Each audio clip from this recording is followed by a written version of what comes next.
guys for joining and being on time. Just to get everything started, if you could go to the chat box and tell us where you're from and your context. Are you a school leader? Are you a classroom teacher? Just tell us a bit more about yourself and where you're from.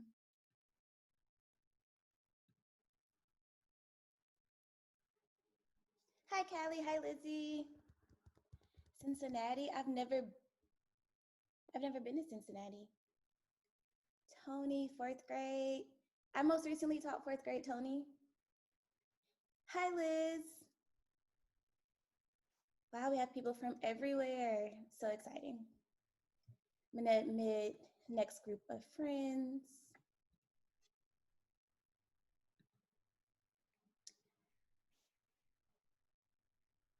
Wow. Texas, one of my good friends used to live in Houston, Texas. I love Houston. Chicago. New York. Yes, Allison, I let your sister in. I'm so sorry. So if you just joined, everyone's sharing where they're from and where they teach or in their roles. So some people may be assistant principals, instructional coaches. People are just sharing a bit about themselves and where they're from.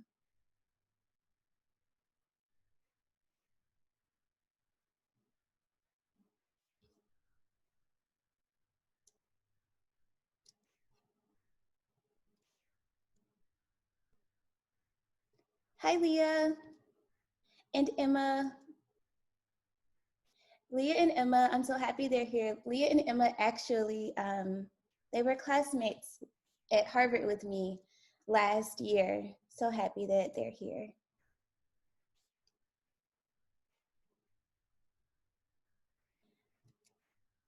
Okay, we have a couple more people. I'm gonna get us started at 2:05. So if you need to go print out your workbook or pull it up and make a copy of the Google Doc, you can go ahead and do that. And we're gonna get started in about 3 minutes. Give everyone a chance to join.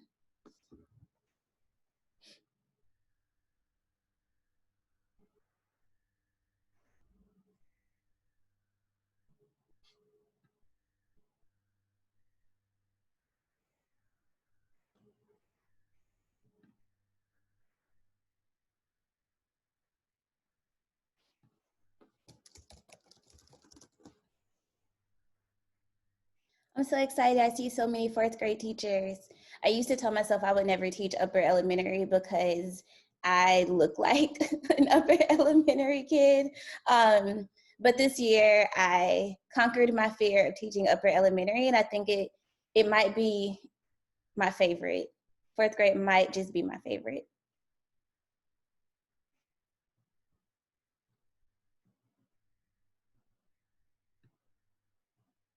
Hi, Therese. I hope I said your name right.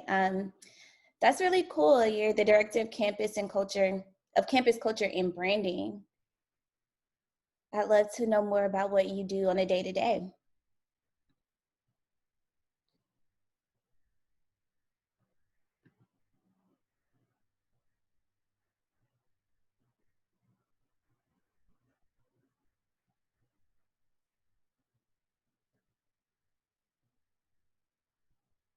Also, if you don't have your name, as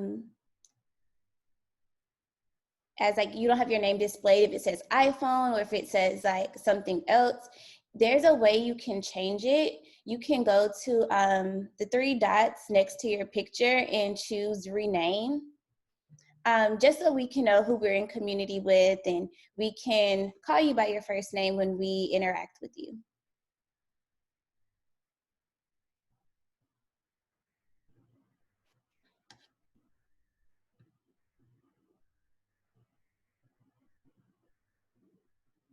Okay, so it's 2:05. I'm going to occasionally check the participants, the waiting room for participants, but I want to get started because I believe in honoring everyone's time. So thank you again for everyone that's here. Thank you for the names I am familiar with, and even more thankful for everyone who has trusted me to lead this conversation with you today.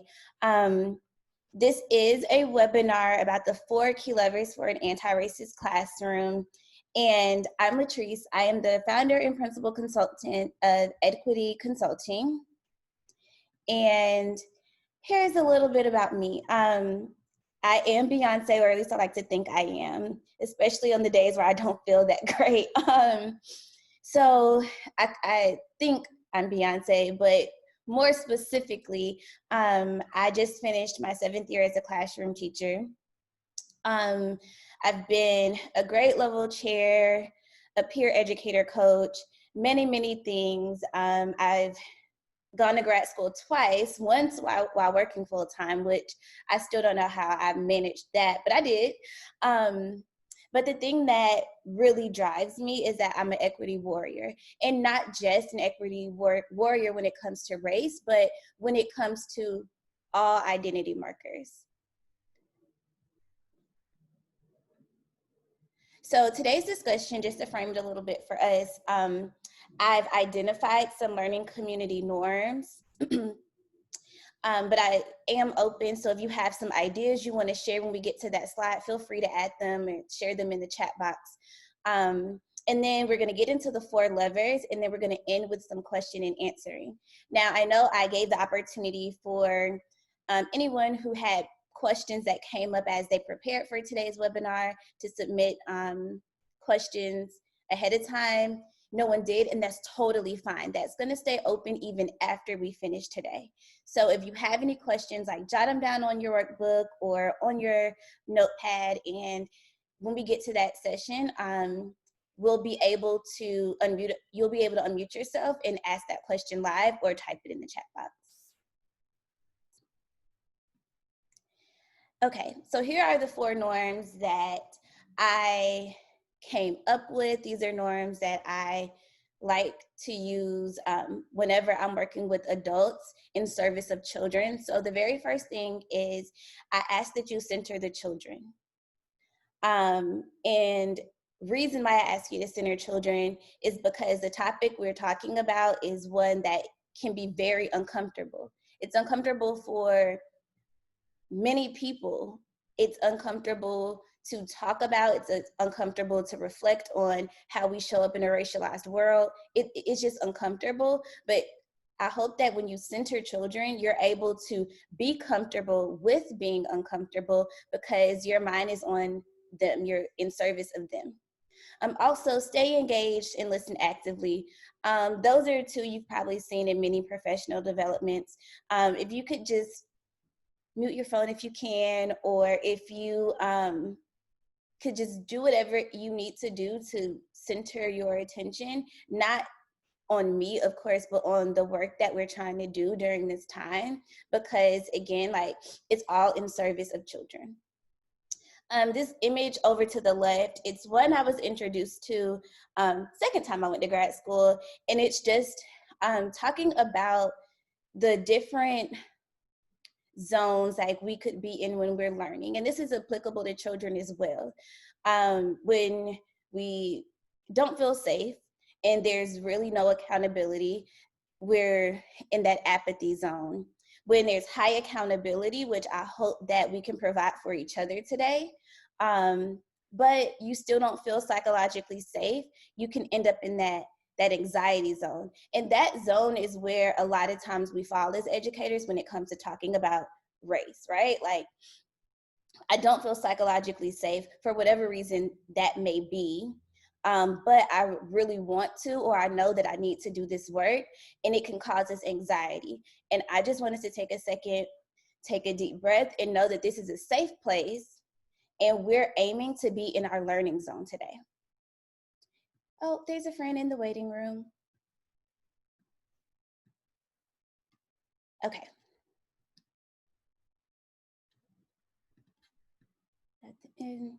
So this is a quote almost a passage really from Dr. Beverly Tatum's Why Are All the Black Children Sitting Together in the Cafeteria?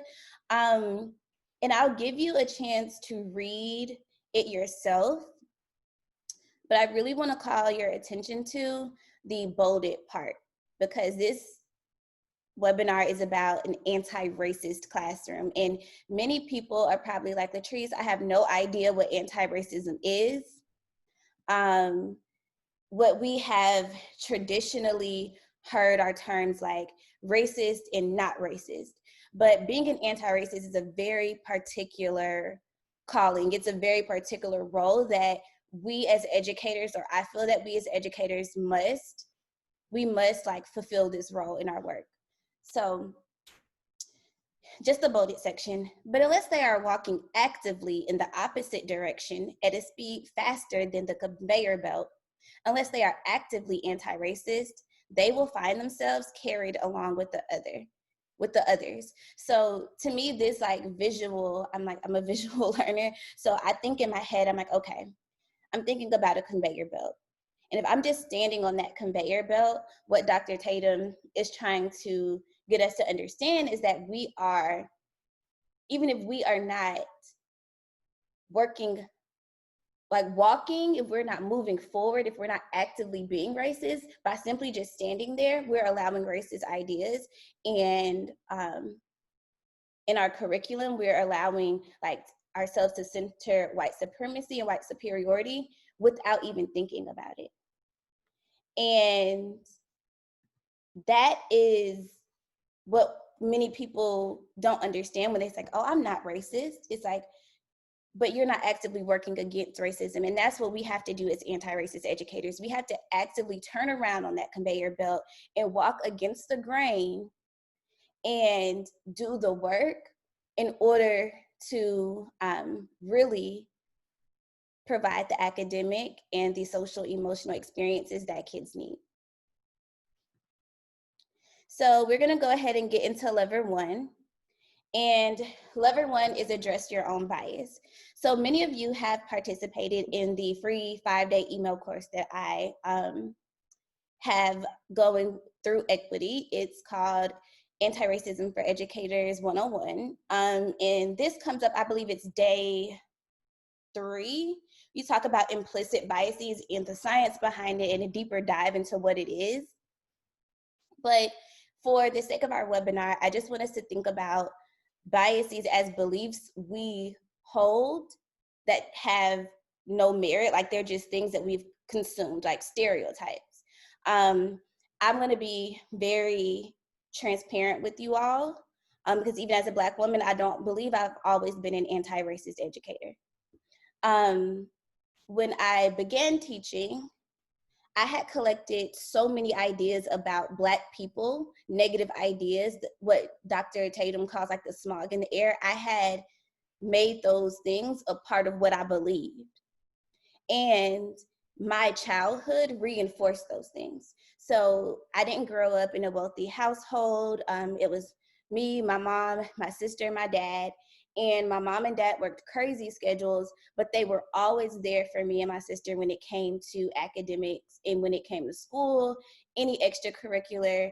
They would do anything they could to make it happen.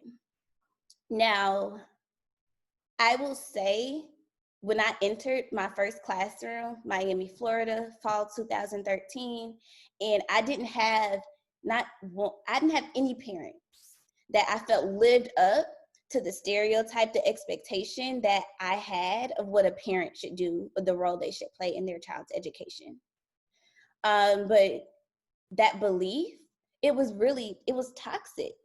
And I had made up in my mind, these people don't care about their kids' education. Wrong.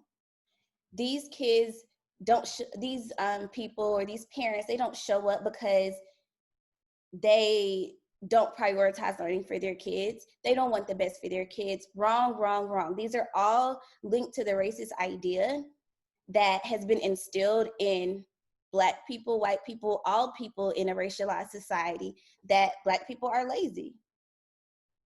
And that isn't the truth. The truth was just because my parents had the opportunity and the flexibility with their jobs to work around our school schedules, it wasn't easy, and it's not the norm. My parents worked at places that were open 24/7. Most places aren't open 24/7. So these ideas that had been deeply embedded in my brain and into just my belief about the people that looked like me that I was serving, it was racist. And it was linked to, oh, these people are lazy and they don't care. They did care. Another example is, what beliefs do you hold about the community you serve? Again, I'll use, when I moved back to Atlanta from Miami, I worked in a community and I'm looking around and my mindsets had begun to shift. And a lot of people are like, you want to work over there? That's the hood. That's the ghetto. Those are the projects. And those people don't care about their neighborhood. And it's like, well, it's not that these people don't care. The systemic racism that has redlined and pushed these people and disenfranchised these people from voting and have kept these people from attaining the education and so they can be able to get the jobs that could change and bring just new life into the community they live in, they've all been denied of those things. And that was just like a shift. It's like, no, it's not the community. This is how racism systemically shows up. And it's easy for us to put it back on the people we see when we look into the community, and not the parameters or the context in which they live. So I'm going to give everybody a couple minutes, let's say 2 minutes. You don't have to share this with us. You can if you want in the chat box, but you do not have to, because this is a personal reflection. Write down 1 or 2 beliefs you hold about the people you serve and the community in which you serve. And again, you don't have to put it into the chat box. Feel free to simply write it on your workbook, because I know it's hard to take a look at yourself and reflect on those things. So actually, I'm going to give you guys until 2:20 to do that.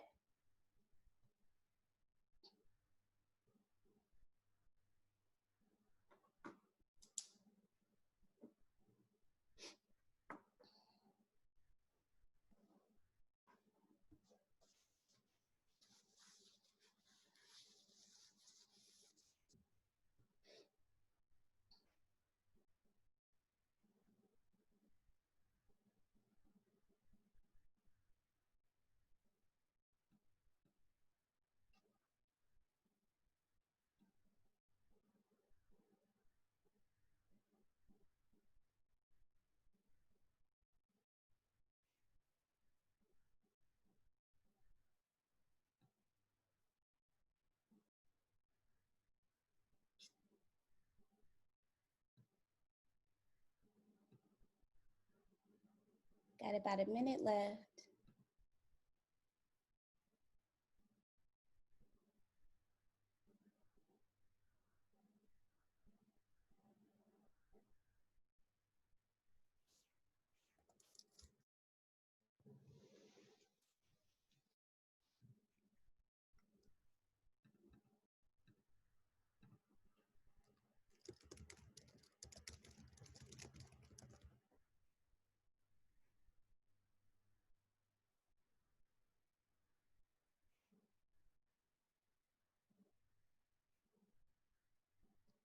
Thank you, Mary, Ellen, and Jessica for sharing in the chat box. Jessica, I really just like connect with you with that reflection. I was told the same thing in a charter school that I was founding, and it's not true. It just speaks to how we A lot of times as educators, we allow the adults in the situation to shape what we believe about children before we even meet them. And even subconsciously, we may not actively say, hey, or seek out that advice or that context from someone, but it somehow still is like that smog, it still gets into our heads. And thank you, Macy. That's another one. That's another one. So if you have not had a chance to check out the chat, I would definitely check out Macy just in Mary Ellen's reflection. Christine's too. Okay, we're gonna move forward with lever number 2. So the second lever is elevating student and family voices. So we talked about what we believe about students, families, and communities. And one of the biggest ways to fight against those stereotypes that we have ingested and have been reinforced to us through media and other ways in our lives is to take a step back, decenter ourselves, and elevate the student and family voices. Now, for children, I have found most power in doing that through inquiry-based learning, because its foundation is, what do kids care about? Kids care about their communities. They care about what's going on in the world around them. So how am I providing a mirror that reflects the learning back to my children? How do they see themselves in what's going on? And I believe someone said, like, when kids are engaged or disengaged, they don't care, right? And it's like, well, what have I done as an adult to disengage them? And that's like another, like when you talk about mirrors, like holding that mirror up to yourself as an educator and saying, wow, like, these kids don't care about that. It's something else that they want to learn about. And the second way is through family interest, and like how to elevate family voices is through their interest and needs. Like, all families want the best for their children, and families just need different support. So going back to the idea that was deeply rooted in my expectations for my first group of students and their families, I realized that they worked when we were in school. I was like, why doesn't anyone want to be a room parent? Why don't I have parents who can come do conferences during the day? And then it's like, wait, LaTrice, everyone isn't like your parent. Everyone's job doesn't have the flexibility for them to take off. You know, everyone does not work a salaried job.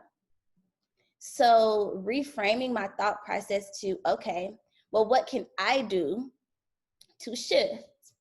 And one of the things I did in my second year teaching to shift was created academic parent-teacher teams.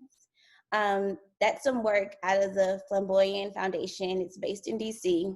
And it centers meeting families where they are. It starts out with simply, when do my parents have the time to be here? You find out when, you find out what they care about. For my families, it's like, I can come between like 5 and 6 or 5 and 7 p.m., but that's usually dinner time. Remove the barriers. And I know that's much easier said than done, but I'm a firm believer, like, if you have the will to do it, you can find a way to do it, to meet the needs. And by no means am I saying, like, go out and use your own money to provide dinner for the families in your class. What I am saying is, like, building your relationship with the overall community, and sometimes just asking people to help you can really open the doors to getting those families involved. So we're gonna move to lever 2. Oh, one second, I'm gonna check the chat. I saw a couple a couple new messages come through. Okay, saw Macy's.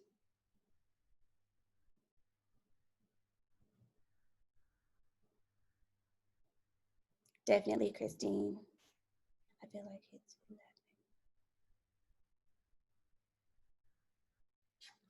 that. Okay, thank you guys for sharing those reflections. We're gonna move forward to lever 3. And for everyone who came in after we got started, hi and welcome. I will make this recording available to everyone who registered for the course. So don't worry if it's something you missed, you'll have access to it. I should have that ready to be sent out to you hopefully by tomorrow. So lever 3, and lever 3 is decolonize the curriculum. So a lot of people, you're probably starting to hear words like decolonize, abolish, defund, and all of these words can feel heavy, and they signify and symbolize change, and as they should. But the weight of these words, while it may feel heavy for us and scary for us, they are extremely heavy on our kids. And when I say that, think about colonization, right? So European colonization, the powers that be, the monarchies in Europe decided, hey, we're gonna send and fund these explorers to go find in like a new trade routes to India or discover the unknown world, right? But when those explorers did that, they wrote the history. They were credited with, you know, finding these new groups of people, these new lands that had already existed. And that's just like a macro view into like a big example of how you can decolonize the curriculum. But it lends itself to 2 questions. The first is, where are the mirrors in the curriculum? Not just do you have them, not just do our children see themselves passively, right? But where do students see themselves? How do they see themselves? Do they see themselves actively? Do they see people that look like them, you know, writing the history? Do they have their stories told? One of the most heartbreaking things for me as an educator is the youngest grade I've taught is 1st grade. And even in 1st grade, there are so many beliefs that children have that are based on racist ideas. And one of those ideas that was brought to my attention, we were doing an inquiry-based project called Persevering People. The Georgia Standard for Social Studies says that children need to understand like what it means to persevere through the context of historical leaders in American history. They give some examples, but I noted that there were examples, they were not the requirement. And I took the standard and I reworked it to reflect what the children in my classroom looks like. So we started with the beginning of American history. So talking about when England first sent the first group of people to the Americas. But what I did, because I taught all Black children, I found voices and I highlighted the people that they wouldn't know about otherwise. They'd know about Thomas Jefferson, but they wouldn't know about Sally Hemings. They know about, you know, the American Revolution, but they would assume, even if they weren't directly taught, that even though slavery existed, the slaves never revolted. They never sought their freedom, right? They would think like, oh, as a 1st grader, kids were like, well, after the American Revolution, everyone was free. And it's like, well, where did that come from? It came from my kids not seeing themselves in the curriculum, in their fullness, in all that they are. The second question that this leads us to is like, is the curriculum telling the truth? And I've hit on that a bit already. And that's one question that's hard as an educator. It's hard to do everything. And as an educator, I know, like, it's hard to do the 1,000,001 things that we are expected to do. And then when there's someone whose job it is to vet the curriculum,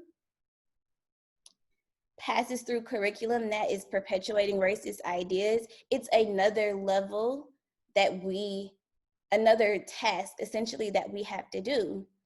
But I think as we are sitting in what is COVID-19 and how that's going to look impacting us going back to school in the fall, I think we're in a place where we can, well, the curriculum has to be truncated. And as an educator, we can truncate, but we can still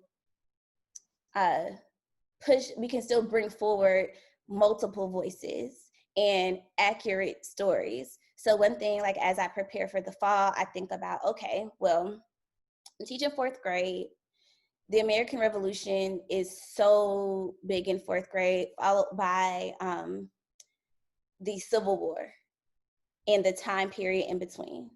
One thing I can do is, because my school is focusing on reading and math, especially if we stay in virtual learning, I can bring in read alouds, I can bring in passages, I can bring in ways that allow kids to become the guides of their own learning. Like, I can bring in a text that may have some fallacies and another text that, challenges what's written, and then allow my students to go forth and then research the truth. And that, to me, is like powerful, because now I'm not being held to this really strict like curriculum guide. I know many schools have that, some schools don't, or districts have them and some districts don't. But it's really empowering to know, like, I can use this moment, even if it's just a quick blip in time, to really impact what my kids are learning, and giving them the opportunity to, find truth, but also build those academic skills. Because at the end of the day, reading informational text and reading literary text and being able to compare and contrast to the two different texts is critical in fourth grade. And why not give them text that has the mirrors that they can see themselves in, and then allows them to be the truth finders for themselves with you as a guide. So I know lever 3 is pretty heavy, and lever 4 is as well. So I'm gonna pause here, and I'm gonna check in to the chat box. So if anyone has anything they want to, say or add, go ahead and do that. And everyone else, you could use a couple minutes and just maybe pinpoint one place you can decolonize your curriculum this year.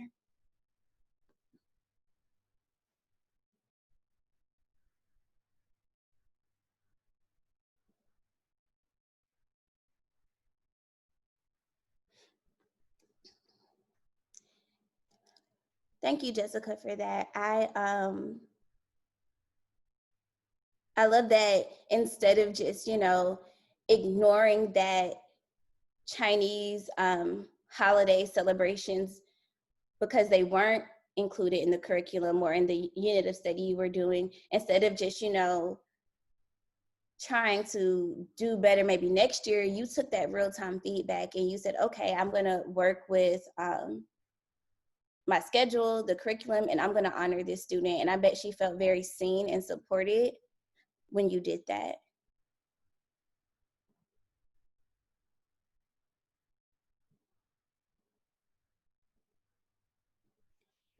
Cassandra, that's an excellent point too. Giving space to be authentically yourself and extending that to children. A lot of times in schools, we try to streamline everything, and a part of streamlining is getting things to be uniform sometimes, and that can take away from kids in their individual self-expression.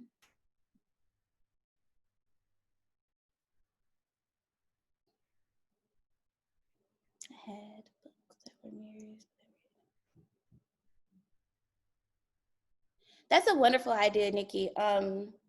One thing that I have committed to is like decolonizing specifically my classroom library. One of the things that, especially in elementary school, that happens is that there's so many books with characters that are animals. And then I think it's a very small percentage of books, probably less, like about 4% of new books that come out each year that have a diverse, ethnically and racially diverse main character.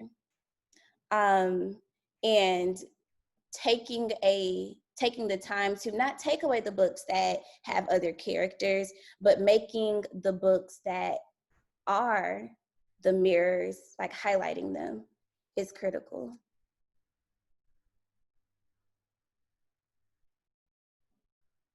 Oh, I love this, asking parents what they feel like they are experts at and inviting them into the classroom. Yes. And that's another way to elevate parent voice. They're like, oh, this teacher is creating space for me to come in and not like judge me, and believes that I have talents that are worthy of entering the school building and being shared with children. Okay. And one thing I see is like there's a lot of and I want us, this is going to be a moment where you have to be comfortable with being uncomfortable. There are many ways that we can feel like we are doing justice and service to honoring the racially and ethnically diverse children in our classroom, but they are very surface levels. And the word you may have, or a phrase you may have heard, is performative allyship. Having a specific time of year or only focusing on celebrations, there's nothing wrong with doing that, but it's an and, right? Like it's, yes, I want to honor how you celebrate your holidays and your cultural traditions, and my everyday work has to be anti-racist too. Like it's not enough for me to say, yeah, and this is just an example. Like it's not enough to say we're gonna celebrate Hanukkah, Christmas, and Kwanzaa, right? And that's gonna be our first semester mirror. Think about all the days, the 179 days before the last day or whatever day in December you decide to do that celebration, where the kids who are Jewish or the kids who are Black have no mirrors showing them in what they're learning.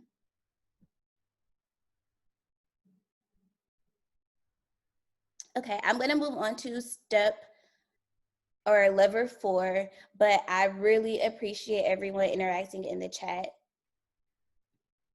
Okay, so here we are, lever 4. So first, let's talk about the title of lever 4, Decolonize the Culture.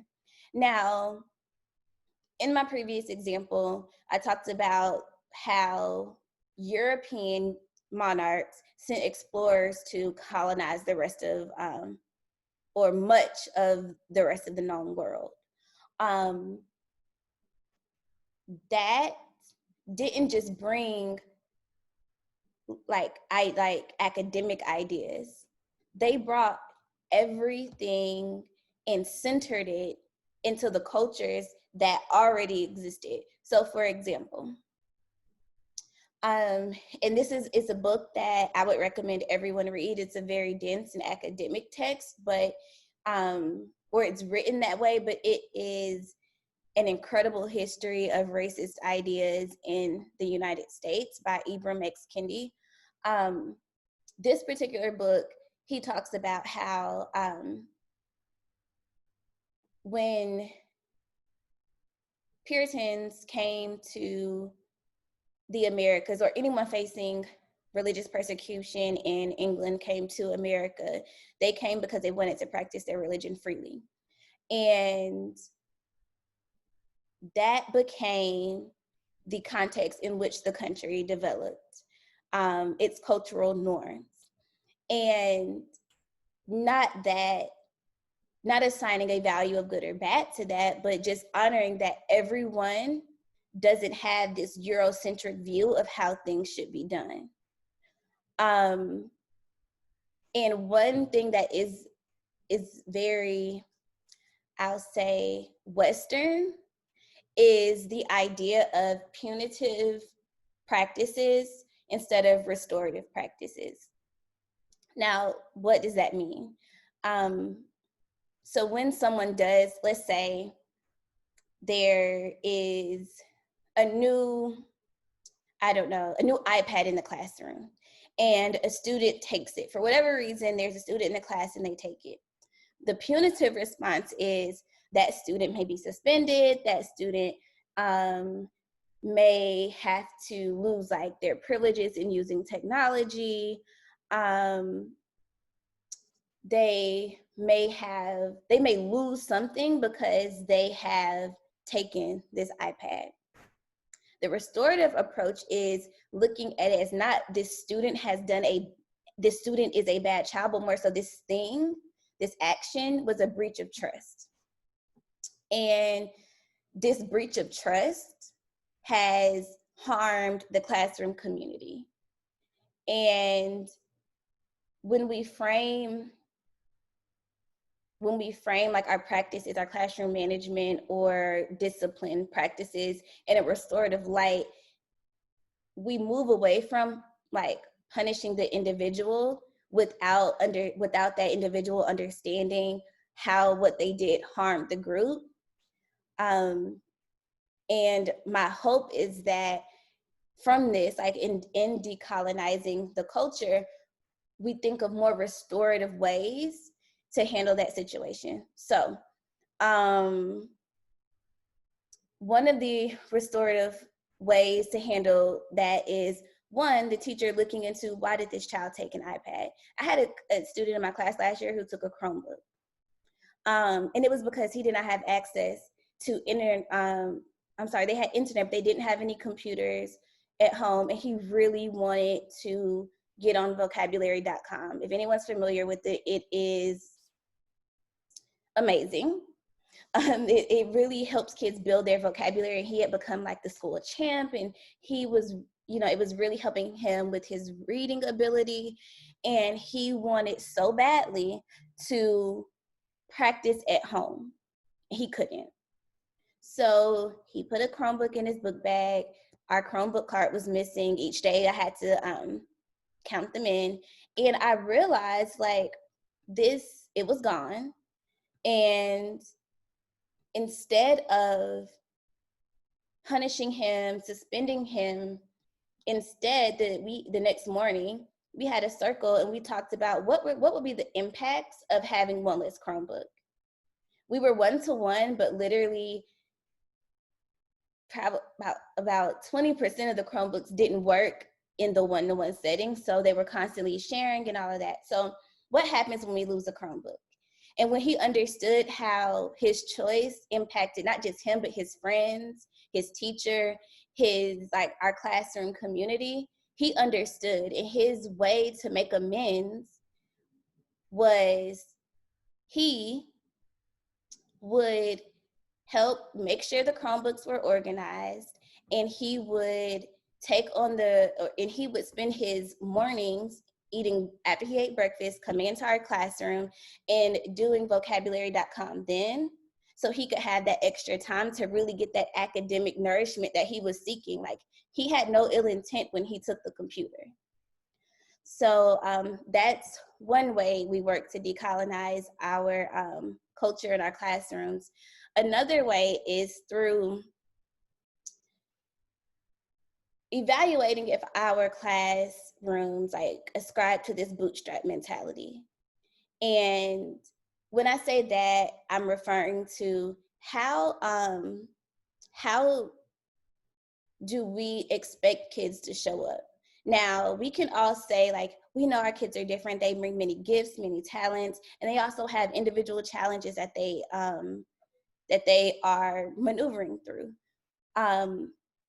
But when we think about the bootstrap mentality of everyone pulling themselves up, are we requiring requiring kids to, no matter their circumstances, still come in and meet this like measure or metric of whiteness? And when I say that, I'm speaking directly to what I've called out, like in my work, is standardized testing. So a lot of times we care so much about achievement, so much, and we don't look at growth. And a lot of times when we have kids who are farthest from opportunity, like kids who are the farthest from opportunity, and let's say academically, they're enrolled in a 4th grade class, but they are reading on a 1st grade level. But our metric of their success is still 4th grade. And that metric is the same in the most impoverished neighborhoods in the city as it is in the most affluent neighborhoods in the city. And when you look at the people that impacts, they are incredible. Like it looks like we're in the 1950s. Most of the people who are living in the neighborhoods where kids are underperforming, most of them are Black and brown people. And the kids who are able to attain and who live in the affluent neighborhoods and who are setting this bar of achievement are usually white. And holding these children to the same standard without equalizing or making equitable the additional factors in their schooling is crazy to me. Now, what I'm not saying is we don't need to strive to get our kids on grade level, but think about the immense pressure that puts on a teacher when every child that enters their room is below grade level, and they're evaluated at the standard of whiteness that they get their kids to a 4th grade level, and then they're deemed ineffective, and then their students feel like they have yet again for another year missed the mark. So just thinking about, are we ascribing to this idea that whiteness is a metric of whiteness as the metric of achievement versus growth from where a student entered or came to you? Okay, I'm gonna check the chat really quick because I see lots of things. Yes, Maria, thank you for adding stamped racism, anti-racism, and youth for young readers is the young adult version of Stamped from the beginning. I actually picked up that version recently, and I will say, like, if you are new to this journey of becoming an anti-racist educator, there's no shame in that.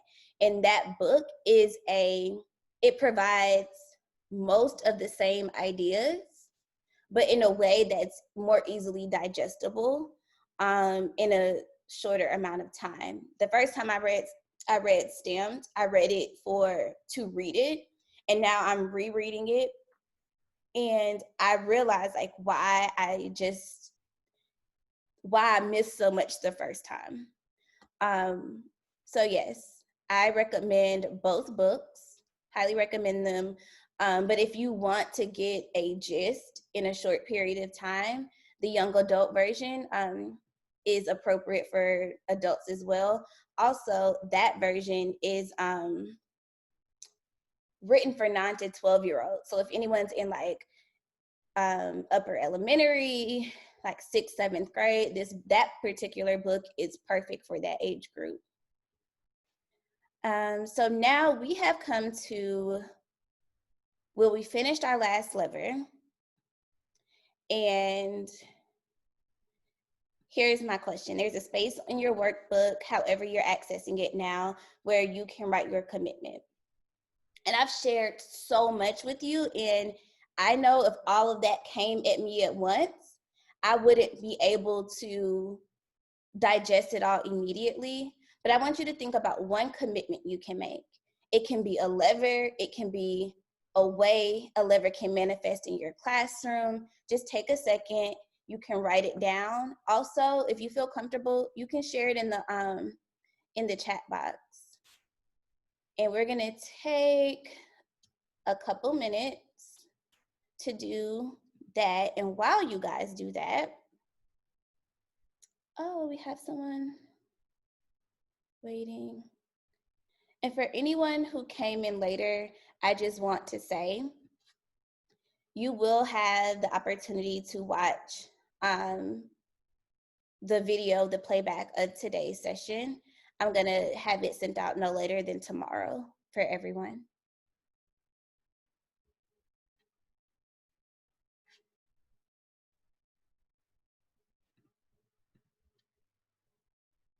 So Mary said she's gonna pull levers 3 and 4.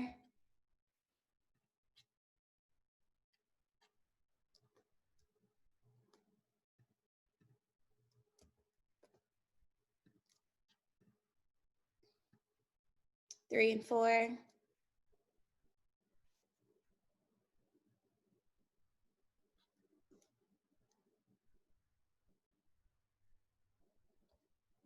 Wow, thank you for that. That's a really personal reflection, Seth. Thank you. Lever 2. Yes, Jessica, I feel you about like being nervous about having parents in your classroom. Quick little anecdote, as more people are sharing. At our school, in order to be in a classroom for longer, or to be in the building for longer, I think it is like an hour, unless you're having a scheduled meeting with the teacher, you have to have a background check done. And I think that's the most bizarre thing. I also think it has its merit, right? Like, you want to make sure that the children are safe. But can you think about how many people who made mistakes in their lives and cannot come into their children's school? It really brings in like a duality, right? Like understanding two sides of the same coin. But yes, I really think that being terrified of having parents in your room is scary, because there's lots of things that could happen, and not even necessarily a parent doing something negative, but like there are sensitive documents and things like that. So thank you for being vulnerable and sharing that. That's something that was scary for me as well.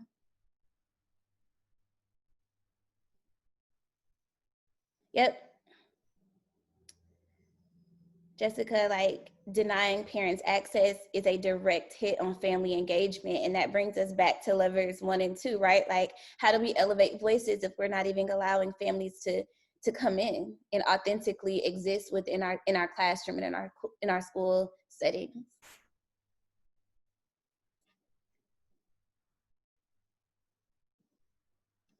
Yeah, Mary, I think that that's great that your school doesn't do the background checks for parents unless they're only working along with students. And I mean, I understand that, right? Like, we have background checks done on us as educators. And we also work along with students.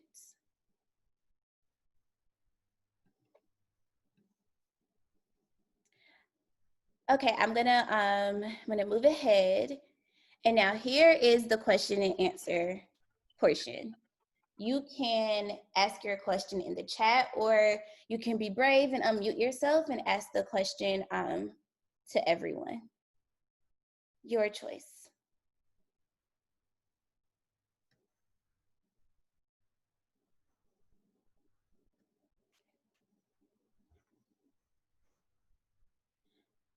And Jessica, I see your question. Yes, I can include one of my favorite resources when I'm writing that note down to myself. I can include one of my favorite resources when I send the video.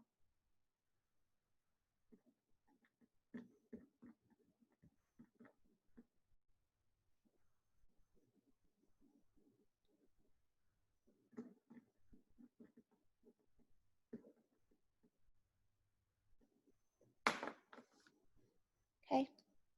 Are there any more questions? I have a question. Hi. I'm Cassandra. Hi, Cassandra. Hi. So I'm going to be teaching my first year in August. Mm-hmm. in the kinder class. So this is all still feels really new to me, but the school that I'm working at, I was a para at before. And a lot of the teachers there have been teaching for 8, 9, 10 years and kind of had their minds made up about what a classroom should look like. So I guess if you or anybody else has any resources for how to kind of open the conversation up to other educators at the school I work at about why anti-racist education is important and is helpful and beneficial to the students, because we focus a lot on skills and like are very strict about standardized testing. So I'm like, how can I kind of, I guess, change the narrative of what the school is all about? Yes, so I am so happy you brought that up. I feel that one of the greatest barriers to change in education is a fixed mindset. It's like, this is what I know, this is what I'm going to do. And I also understand like how many teachers and educators cope with the million and one things that they have to do. They create systems, and sometimes creating a system can lead to us like fixing ourselves on a certain way that things should be. But with that being said, I think that one of the greatest ways to change an environment is to go in and be the example. Not say be perfect by any means, because no one is perfect, but go in and say, you know, instead of reading, let's see, and I really like this book, but like Dragons Love Tacos, I'm gonna find a book that has a child of color who is the main character that still can teach the standard I was going to teach with Dragons Love Tacos. So I would say like go in, be the example, and also the build a relationship with your principal. And it may have to start out as you just being that example, and then showing like, you guys center data. Okay, wow, that's not my only metric that I'm using to figure out like my student achievement and growth. I was able to get them to achieve that same standard, and with a book or with a text that is more of a mirror for them. Thank you for sharing that. Of course. I see lots of questions started to come in at the same time. End of grade testing.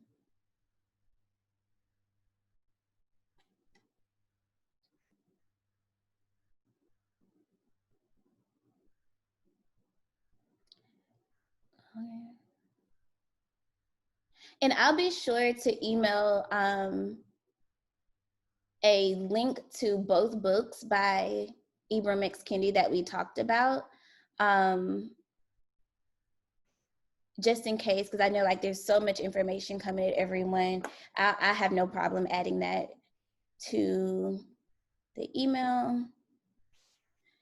And oh, Nikki says, I'm moving from a lead teacher role to an associate teacher role in an independent school. What should I do if my co-teachers or admin aren't open to changing up the social studies curriculum to decolonize? That's a tough place to be. And well, first I'll say that's why if you can't pinpoint a lever, start out even smaller, like an even more bite-sized granular piece of what is a way you can teach a lesson. A lot of the success I've found in doing work as an anti-racist educator is through starting small and changing the narrative like from within, like what's in my locus of control. So if you are an associate teacher or a co-teacher and you're responsible for, let's say you might be responsible for math, or I'm not sure how the structure is, how can you bring in a math lesson or a unit that decenters whiteness? Or how can you, if you are responsible for literacy, how can you bring in texts or activities that decenter like whiteness, and this further supports the children's academic learning?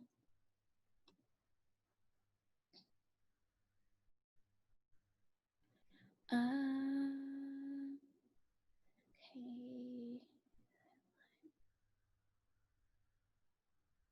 See, like starting a culture club. So there are a few questions. I think I answered them. If not, feel free to like pop back in. It's like, hey, you missed my question. I'm happy to answer any questions, but I am going to move forward because a lot of people are probably thinking like, hey, how can I continue this work, right? So here's another meme. I really like them, but this baby is like me on the first day of school. Like, let's go, let's get it done. So what can I do, or what can you do to continue to do this work with me and with Equity Consulting? So here is how.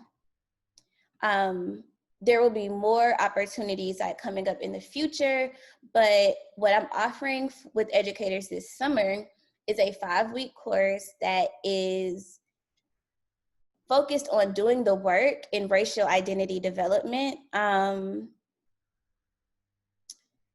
racial identity development in practice. Sorry, I got distracted with the chat book, sorry, with the chat. It's a 5-week course and it's designed to build anti-racist practices in K-12 educators. And I want to center like to build the practices, because the journey to anti-racism is not like a start and finish, it's cyclical. Like you're gonna go through a cycle and iteration, and then you're gonna continue to move through like unlearning and relearning practices to create an anti-racist classroom. But the course is designed, or the class is designed to center on 3 Ps: pedagogy, practice, and professional community. So like today we got a lot of pedagogy, right? And it was relatively high level. But in addition to that, with the course, you'll be able to have the opportunity to practice with each other and with me. You'll also have the opportunity to build a professional community, because I know, like Cassandra said, like, what if I'm the only person at my school that's doing this work? You'll have connections with educators who are working to be anti-racist across the country. So how the curriculum is set up, like racial identity development, which we didn't talk about today, but it's critical to start with yourself. That's week 1, and understanding the system. Week 2 is mindsets. Week 3 is how white supremacy shows up in schools. So today we got a lot of the what and the how. I'm sorry, the what and the why. And in week 3 of the course, you get a lot of the how. Like, how do I do this? Like, how do I apply the what and the why? Week 4 is designing learning through an anti-racist lens. And the last week is a project showcase and next steps. So week 4 and 5 are really, really important to me. I mentioned inquiry-based learning in this, like, in, I believe it was level 2. And it's so easy to say, like, implement this thing, right? But you need support and coaching to do whatever thing it is. So that's what we'd work on, like week 4 and 5 is inquiry-based learning, or you could choose whatever system you want. You could choose a class, you can choose a curriculum piece, you could choose a culture piece that you want to work to, break down and rebuild through an anti-racist lens. So all of that, I know I've talked a lot about it, but this is an opportunity to really continue doing the work with some individual and deeply like personal support. So one thing I'm offering for everyone who attended today is that if you register for this course, you'll have the opportunity to have a 30-minute one-on-one session with me. So not just the weekly group calls, but you'll have the opportunity to work with me one-on-one on whatever it is that you decide that you want to work on as your project during the course. And then another 30-minute one-on-one time with me after we're done, like you can schedule throughout the school year, to have like some follow-on support, to ensure that you are still, you know, having someone be your accountability partner in the work, but also just share your learnings and your growth as an educator. So, and I know the question is like, okay, LaTrice, that sounds great, right? Like, we come together, we build our pedagogy, we, you know, grow our practice, we develop this community. But what does that like what would that cost me, right? So I want you guys to take a second just to think about the cost. Professional development, on average, research has shown that schools spend about $1,300 per teacher per year. And this is bringing an outside person into the building. Schools are spending average $1,300 a year to do that. Now, EDquity, we're offering this as a small group, no more than 10 people in a cohort, support. And usually, like throughout the school year, this would be about $1,000 per person that would enroll in the cohort. But for you guys, I am offering the 2 additional one-on-one sessions, and I'm giving you guys the EDquity Consulting summer pricing of $6.99. So you'll get everything. You'll get the pedagogy, you'll get the practice, you'll get the professional community, the one-on-one project support and follow-up support, by enrolling in the course. And it starts next Tuesday, but there is an option. It's not expected that you make a $6.99 investment like today or when you start. You have the opportunity to do it into 3 payments, or you can pay all at once. It's up to you. If your school is interested in supporting you, I am happy to work with like your principal, whoever does like budgeting and invoicing, to invoice them, because I'm also a firm believer in teachers not using, you know, a ton of their own money for their development. But I also know like doing the work, like racial identity development and practice, are critical if we are going to deeply and truly pull each of the levers that I shared. So if you have any questions, email me. You can find me on social media, and I'll put the social media handles up. Like any of these places. EDquity Consulting is a one-man band right now. It's just me. So I am the person that you are interacting with on Facebook, Instagram, social media. I'm the person monitoring the inbox. So if you have any questions, you can ask them now.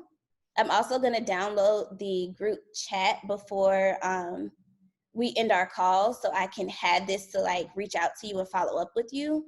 But yeah, any questions about the course, any questions about today's content, I'm happy to stay on. Everyone else, I want to thank you deeply for joining me today. And please look out for other ways to stay connected with EDquity. Share the work that I'm doing as far and as wide as you can. I appreciate everyone so much. Okay, so I'll stay around for a bit if you have questions, and everyone else, thank you.